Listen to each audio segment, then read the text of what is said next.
A Tale of Two Hygienists presents this week's TIPisode, quick and easy tips to keep you up to date and presented by the experts in the profession. Now, get ready for your unofficial TIPisode.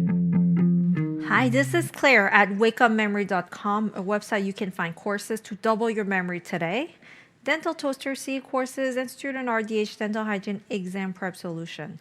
Today, I want to talk about gingival hyperplasia. So there are certain drugs that can cause this drug-induced gingival enlargement.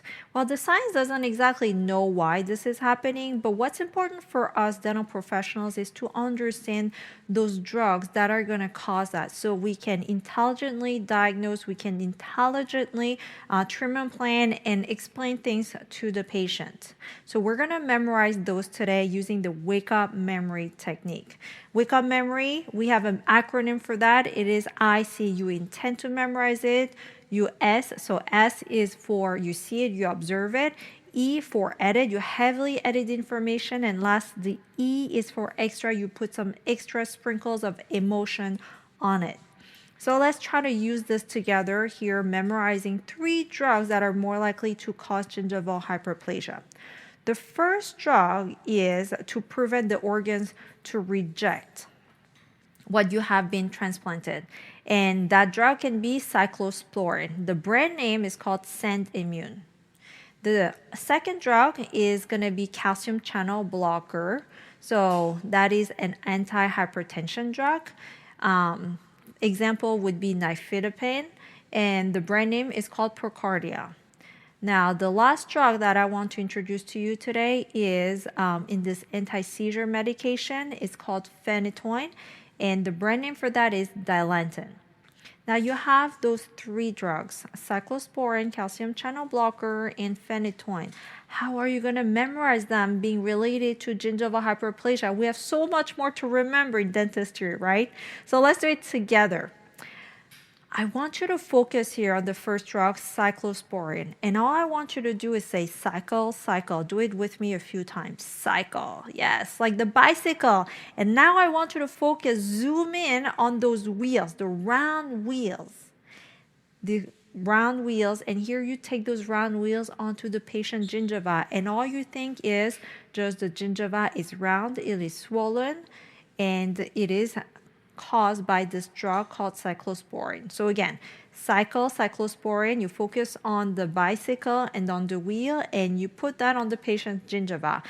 I know it doesn't exactly make sense yet, but that's how our brain likes to remember things. We have to tickle it. We have to give it something that it likes. Or not, if we just make it boring, we will never remember it.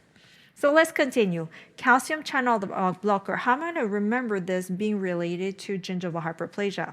This is what I do. I take the C in calcium, and I take the C in channel. So you have a C and a C.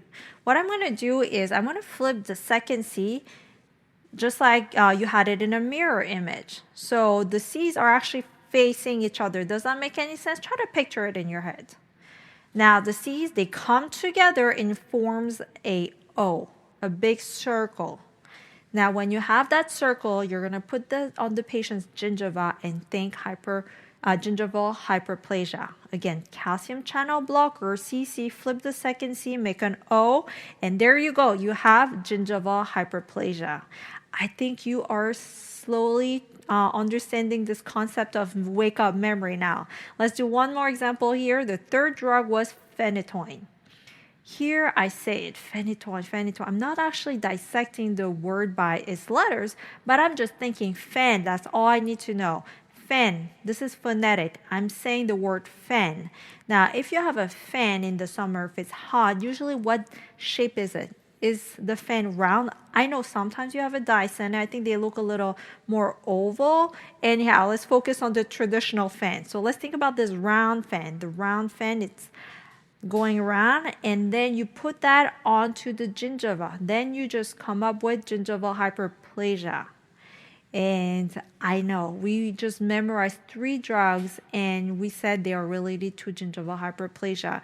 You might think this is really weird, Claire. I don't follow you, but let's just do it one more time and see if you can recall.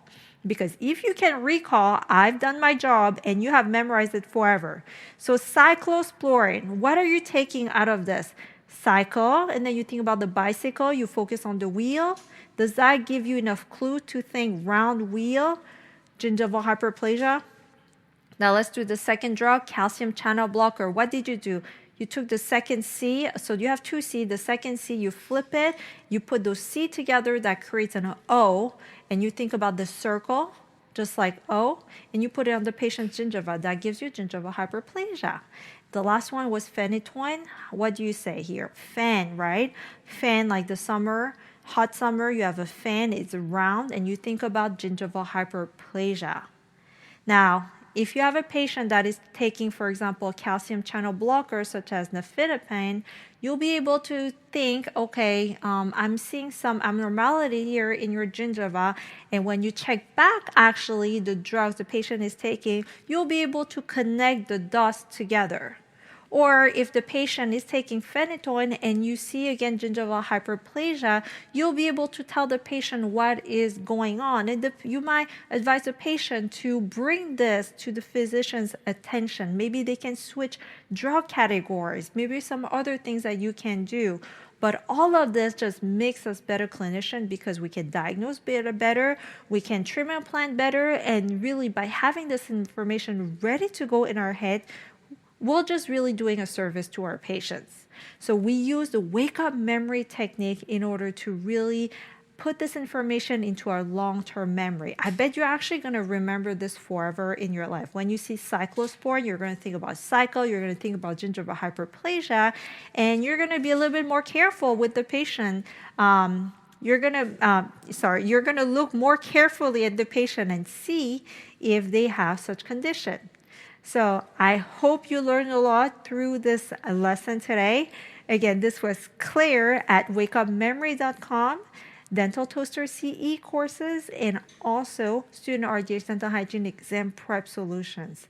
Have a great day. We hope you enjoyed this week's TIPisode. Be sure to reach out to our guest experts and let them know how helpful their tips were. Follow A Tale of Two Hygienists on Facebook, Instagram, and head over to ataleoftwohygienist.com and subscribe to our newsletter. You can also email us at ataleoftwohygienist@gmail.com and keep listening for more awesome content from your unofficial dental hygiene podcast.